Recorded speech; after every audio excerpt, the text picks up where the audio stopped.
मेरे पास सभापति महोदय एक बच्चा, ईमानदारी की बात है, मेरे पास एक 15-16 साल का एक बच्चा है चुनाव में, पास वोट है 24, रुपए लूंगा 40,000। सबको पता है हमारे अंदर कौन भ्रष्टाचार है, हमारे मंत्री का भी ऐसा। एक एक का नाम ले दूंगा पिछले कारब का। एसीडी के अंदर जो आईपीएस पकड़ा जाना चाहिए था पकड़ा, अब 2-4 दिन में पकड़ा जाता, उसी की पोस्टिंग एसीडी में हो जाती है। नमस्कार, द एंगल में आपका स्वागत है। मैं हूं आपके साथ दीपाली माथुर। राजस्थान के मुख्यमंत्री अशोक गहलोत के बेहद खास माने जाने वाले विधायक राजेंद्र गूढ़ा ने अपनी ही सरकार पर सवाल उठाए हैं। उन्होंने सदन में अनुदान संख्या 16 और 17 पर अपनी बात रखते हुए सरकार के मंत्रियों से लेकर अफसरों तक पर भ्रष्टाचार के आरोप लगाए हैं। उदयपुर वाटी क्षेत्र से विधायक राजेंद्र गूढ़ा ने इस दौरान इससे जुड़े कई ऐसे उदाहरण दिए जिन्हें सुनकर आप खुद भी हैरान हो जाएंगे।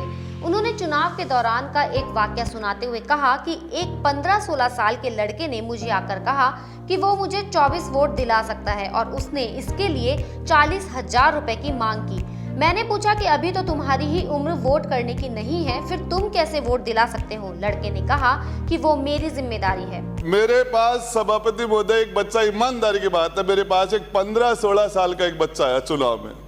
बोले भाई साहब मेरे पास वोट है 24, रुपए लूंगा 40,000। मैंने कहा यार तेरा खुद का ही वोटर लिस्ट में नाम नहीं है, कहां से लेगा? बोले आपको इससे क्या मतलब है, आप तो वोट गिना के डलवा दूंगा।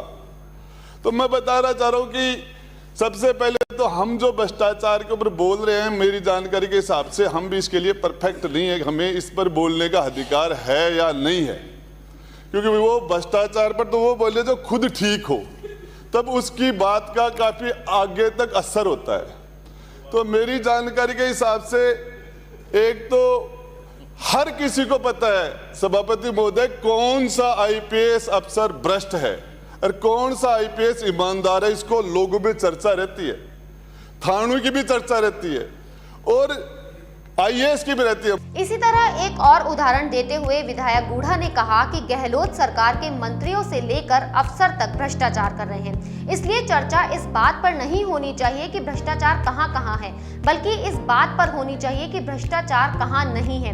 विधायक गूढ़ा ने आगे ये भी कहा कि भ्रष्टाचार एक ऐसी समस्या है जिसे खत्म करना नामुमकिन है।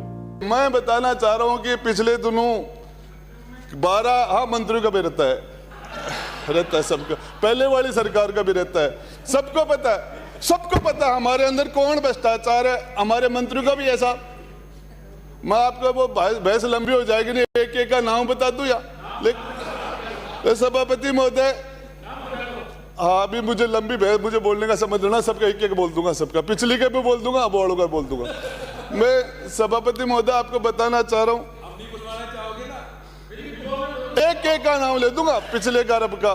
लेकिन सभापति महोदय मैं आपको बताना चाह रहा हूं, एक्साइज के अंदर मूल दुकान होती है शराब की, उसके अलावा ब्रांचें कैसे चलती हैं, बाकी क्या चलता है, वो सारी जो बातें होगी उनको रिपीट करने से कोई मतलब नहीं है। सबको पता है। और इसके बाद में एसीडी की बात हम करें, आईएएस भी पकड़े गए, आईपीएस भी पकड़े गए, और इसके लिए मैं एसीडी को धन्यवाद देता हूं, शानदार काम किया। लेकिन एसीडी के अंदर जो आईपीएस पकड़ा जाना चाहिए था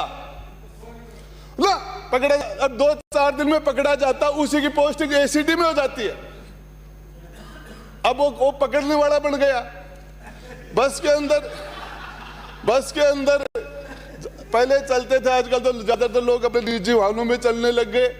तो जिनको सीट नहीं मिलती है, खड़े रहते हैं, वो भाषण देते हैं, अरे महिलाओं के लिए, बुजुर्गों के लिए भी शर्म नहीं आती, जवान बैठे रहे, तो उसी को जब सीट मिल जाती है तो उसका अलाप बंद हो जाता है, चुप हो जाता है। तो जिसको मौका नहीं मिलता वो ईमानदार है, जिसको मौका मिल गया वो सारे के सारे अमाम में जो भी है। लेकिन मैं आपको बताना चाह रहा हूँ सभापति महोदय, तो भ्रष्टाचार की ये, मैं तो एक दिन हमारे जब हम सूर्यगढ़ होटल में थे तो पहले पीडब्ल्यूडी मंत्री भरत सिंह जी से मैंने पूछा, साहब ये भ्रष्टाचार खत्म हो सकता है क्या? मैंने इनसे मेरी जानकारी के हिसाब से मैंने इनसे जो फिर लास्ट में रिजल्ट 0 आया तो उसके बाद मैंने सोचना बंद कर दिया।